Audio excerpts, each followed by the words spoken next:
បាទជំរាបសួរបងប្អូនថ្ងៃនេះខ្ញុំបាទគ្រូសុខរាមជ័យទឹកដើម្បីមកបណ្ដាញសង្គម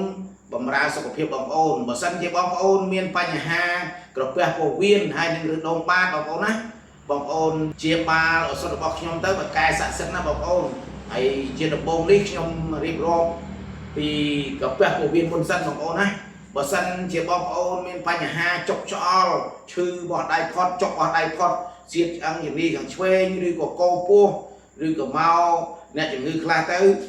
រាកអ្នកជំងឺខ្លះទៅរឹងកដៀនពី3ថ្ងៃបាត់ជើងម្ដងបាត់ជើងមកកដៀនដោយអាចផ្សាយអញ្ចឹងបងប្អូនអ្នកខ្លះទៅរាករុះជាប្រចាំហើយអណ្ដាតដុសផ្សិតសស្គុះតែម្ដងនឹងប្រភេទឈឺយូរក្រែលហើយបងប្អូនណាចំណាក់ការរ៉ាំរ៉ៃហើយបើសិនតែយើងមានអាការៈអញ្ចឹងបងប្អូនខ្លះទៅឲ្យមកជួបខ្ញុំ4 5ឆ្នាំ10ឆ្នាំអីចឹងរ៉ាំរ៉ៃហើយនឹងមានបញ្ហារៀងធ្ងន់ធ្ងរបន្តិចបងប្អូនណាហើយបងប្អូនយកឱសថរបស់ខ្ញុំបាននេះទៅពិសាទទួលទានទៅតែ4ឬ5ថ្ងៃទេបងប្អូនហើយខ្លះទៅតែ4ថ្ងៃទេបានធូរហើយតែមកប្រាប់ខ្ញុំបងប្អូនណាដូចជាឱសថនេះជាដើមបងប្អូនបើសិនតែបងប្អូនយកទៅដាក់មួយស្លាបព្រាជ័រនៅក្នុងកំប៉ុងនេះបងប្អូនដាក់មួយថ្ងៃ3ដងក្នុងម្ដងមួយស្លាបព្រាជ័រព្រឹកថ្ងៃល្ងាចនេះជាប្រភេទម្សៅហើយបើសិនតែចង់បងប្អូនចង់ជាក្របដើរទៅវាលដើរទៅការឬក៏ដើរទៅណាអីដាក់តាមថង់ហ្នឹងក៏បានដែរយកក្របទៅក្នុងមួយពេល5គ្រាប់ក្នុងមួយថ្ងៃ3ដងមានន័យថា15គ្រាប់បងប្អូនណាថ្នាំក្រពះពោះវៀនទាំងពីរនេះគាត់មួយជាម្សៅមួយជាគ្រាប់បងប្អូនហើយហ្នឹងទី1ទី2ខ្ញុំមាន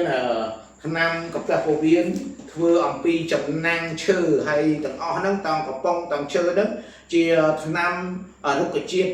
100% គ្មានជាតិគីមីទេ 100% តែម្ដងលោកគ្រូធានាជូនបងប្អូនហើយក្នុងមួយកញ្ចប់នេះបងប្អូនណាក្រពះពោះវៀននេះ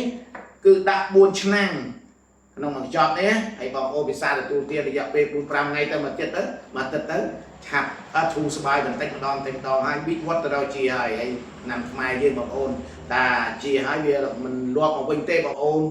ខំពិសាទទួលទានដើម្បី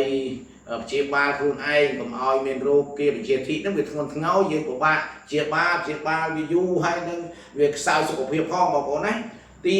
2ខ្ញុំមានថ្នាំឬដងបាតបងប្អូនបើសិនជាបងប្អូនមានឬដងបាតមានអាការៈឬដងបាតណាដូចជាបងប្អូនបាត់ជើងយូរបាត់ជើងមកស្បែកដាច់ហើយពេលខ្លះទៅកដៀនពេលខ្លះទៅវាដាច់ស្បែកទូចវែងខ្លីក៏មានដែរហើយធ្វើទុកយើងគ្មានរហ័សហើយទេក្នុងអង្គប្រាណរបស់យើងសពសាលពេលខ្លះទៅមិនស្រួលខ្លួនពេលខ្លះទៅស្រួលខ្លួនបន្តិចតួចចឹងខ្លះទៅក៏មិនស្រួលខ្លួនវិញរកកុសខ្យល់អីចឹងទៅក្នុងមួយថ្ងៃពីរថ្ងៃហ្នឹងកុសខ្យល់ម្ដងមួយថ្ងៃចុកខ្យល់ម្ដងនៅខ្លះធ្ងន់ធ្ងរចឹងទៅហើយគួយយូរបន្តិចងើបមកវិលមុខចឹងដែរក៏មានដែរបងប្អូនណាហើយនេះប្រភេទឬដងធ្លាក់បងប្អូនដូចជាធ្លាក់ដោយកដរពោះចឹងបងប្អូន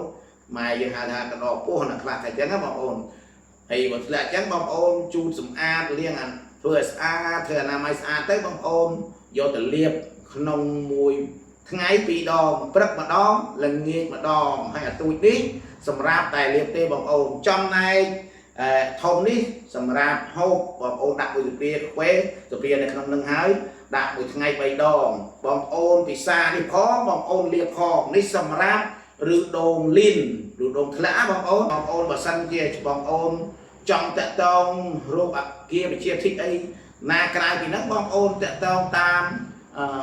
លេខទូរស័ព្ទនៅក្នុងអេក្រង់ដែលលោកគ្រូដាក់នៅខាងលើបងប្អូន